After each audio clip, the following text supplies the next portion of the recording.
What's up guys, and welcome back. In this video, I want to answer a specific question that I think a lot of people who aren't into these cars ask.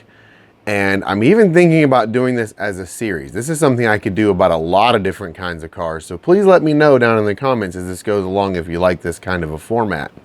But let's say you're thinking about getting a project car.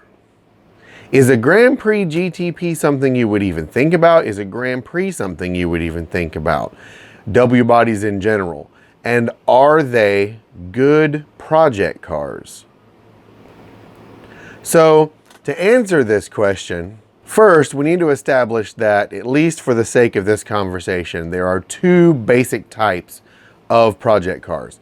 There are performance-oriented builds where you're mostly focused on performance, whether that be for racing purposes or just you're trying to build something that's impressive or puts down good dyno numbers, or you're building a car to be showy, to be nice looking, and to put in car shows and stuff like that. Now occasionally, you know, there is some blurring between these lines. Some people may want a car that does a little bit of both. There's plenty of performance builds that are also in car shows. But I'm going to try to sort of approach this from both angles, because I don't think that everything applies equally to both of those situations.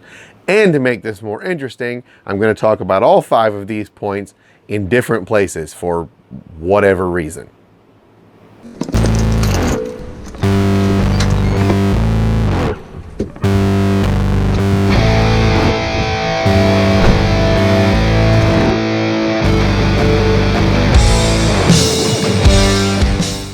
So first, performance.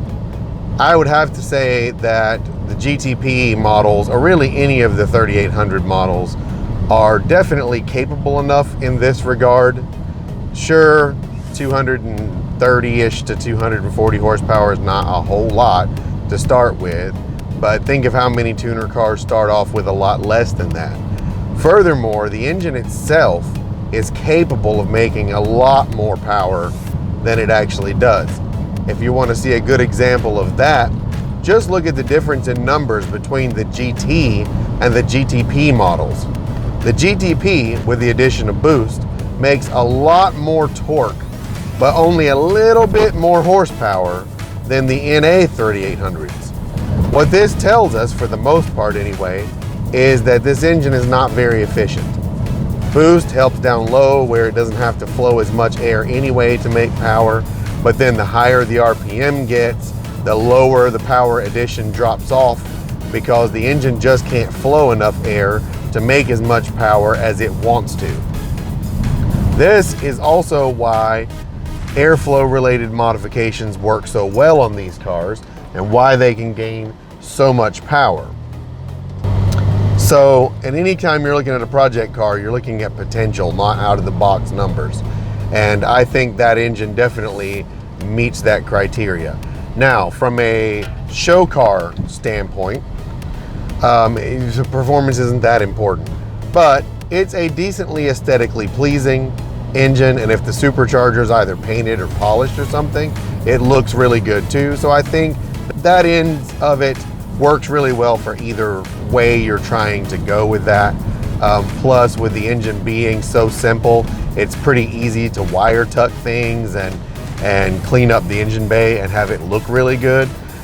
So I would say, from a engine performance standpoint, or just the engine in general, it definitely qualifies as a good candidate in either regard. So then there's style. Style, probably not the most important thing when it comes to doing a performance build, because you can be fast and ugly. Look at most race cars. But it's kind of important when you're choosing from anything. And also, as far as the show car kind of appeal, I think Pontiac did a decent job. I think the car looks good. I think most W bodies have good lines. They're fairly aggressive. There are things like body kits, which I'm not super into, but there are body kits and lip kits and stuff available for them. So once again, I'm gonna have to say, in that regard, it still makes a decent project car. Not to mention, if you're really doing show car builds, you get more points for the custom stuff than you do the bolt-on stuff anyway. So who cares if they make that kind of stuff? Because if you're really a show car builder, you're going to be fabricating this stuff anyway. So let's talk for a minute then about the elephant in the room, as it were, in the form of the transmission, which I'm sure at least one of you is sitting there right now thinking, yeah, but those transmissions though, there's a couple things about that though. One, yes, factory, these transmissions are pretty weak. And yes, the only option for these cars from the factory is an automatic. And as some of you may know, I'm not fond of automatics either. But comparing that to a lot of cars nowadays, that's really not that unusual. First of all, manual transmissions are almost a dying breed across the board. But secondly, at least the Grand Prix automatics are buildable. There are companies out there, because they're such common transmissions and people have been using them for so long. There are companies out there that can build really strong 4T series transmissions. So you're not without options. Is it going to be pricey? Yes, it's going to be pricey. Is it your favorite transmission in the world for a road course or autocross car? Absolutely not. But once again, it all depends on what you're trying to do. If you're out to set records, you shouldn't let the crap transmission stop you. Because honestly, if you're trying to build a 700-800 horsepower GTP, the amount of money that it takes to custom fit an aftermarket 5 or 6 speed transmission isn't really that much money if you're at that level of modifying things. And if you're just trying to have a reasonably upgraded car with, I don't know, 300 horsepower or so, something that's just surprising but not amazing, having the stock transmission built to be able to handle that is completely obtainable. It's expensive, but you have to pay to play. If you're looking for something cheap, you probably have the wrong hobby. And then once again, from the other side, looking at a show car, that doesn't really stop you at all. Automatics don't hurt a show car's ability to be able to do its thing. If you don't need to build an incredibly powerful car, which you don't really need to do if you're building a show car, then you don't need a crazy transmission. The stock ones can be rebuilt, slightly beefed up, and probably be perfectly fine for what most of those cars are going to do. So, is the transmission ideal for a project car? No, but most aren't, especially not automatics. So I'm still gonna call this doable. So what about grip?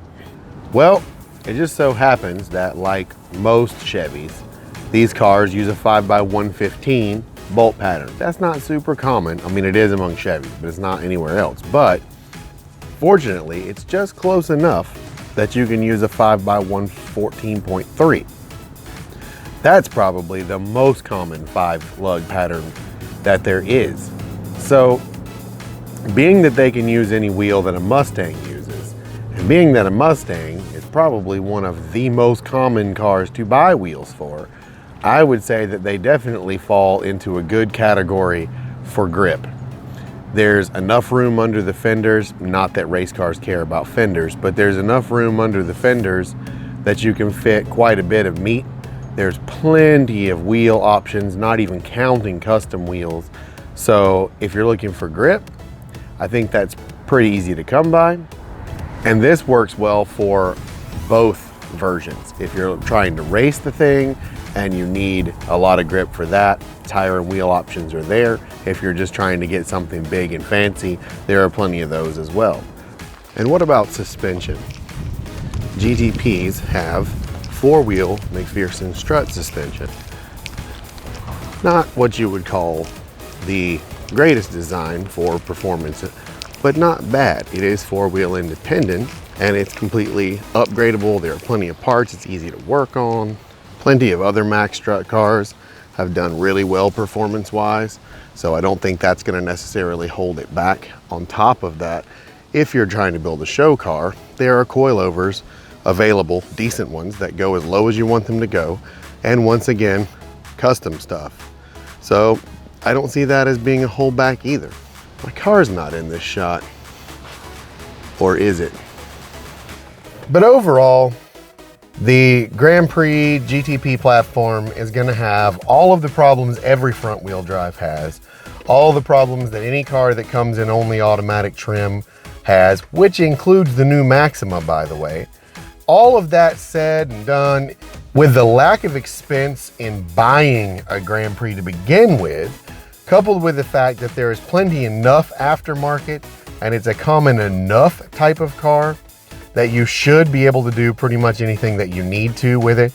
And as previously mentioned, the price of the car keeping your overall cost down, I don't see any serious holdbacks. I don't know if I would call it a perfect project car, but I definitely don't understand the people who don't see why you would build a Grand Prix. I think it's completely doable. So there you go. That is my opinion on that. What's more important is, what do you think about this? I would love to hear what you think about this. Obviously, this is not saying this is a better or worse car than any other car, but just whether or not it's a good basic car in general to use as a project car. Now, I know a lot of the people who view my content probably have one of these as a project car, and if so, let me know why you decided that this was the car you wanted to work on. Other than that though, remember to check out my Teespring, check out the shirts that I have out. I'm trying to put up new ones as I get designs together. That link will be down in the description. Drop this video a like if you liked it, or dislike it if you don't, and make sure to subscribe if you're new here. And if you're not new here, make sure that you have hit the bell icon so that YouTube will let you know when I upload. And I will see you guys in the next video. Thank you so much, and peace.